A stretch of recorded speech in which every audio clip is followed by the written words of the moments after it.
Hello mga people! Samahan niyo naman ako sa mga kaganapan din sa bahay ngayong araw. For today's video pala, ay lalabas kami ngayong araw. Ngayong Pasko ba? Pasko na ba ngayon? Kasamahan niyo muna ako mag-get ready with me. O ayan, pake na ang look ng Aura Girl niyo. Bago nga pala tayo lumabas, mag-outfit check muna tayo. Uy, pag outfit check talaga, in-game yung babae na to. Uy, ang OA talaga. Naglalakad nga po pala kami sa mga oras na yan. Ayan po yung mga kasama ko sila ate. Samantalang ako, nandito lang. Andun naman sila mama sa dulo guys. O ayan sila mama kasama yung kaibigan niya.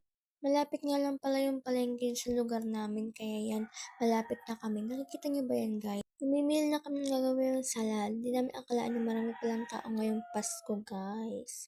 Kaya yan, todo pila na lang ako sa 2 loob. hours later.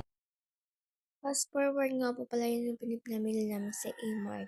Kaya yan, ginawa na ni ate para ready na. Pero ready na, kita mamaya or bukas.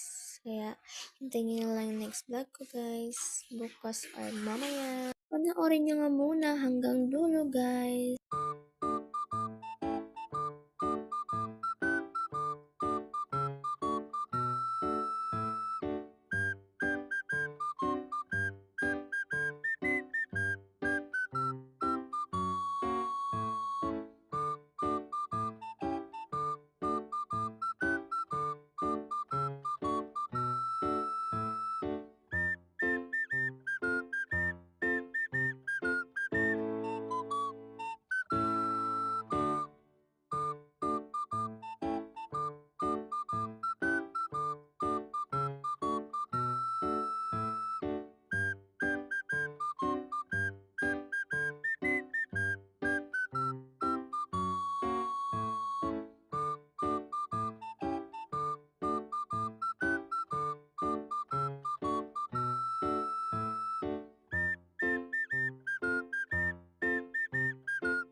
Yun lang guys, Merry Christmas! Please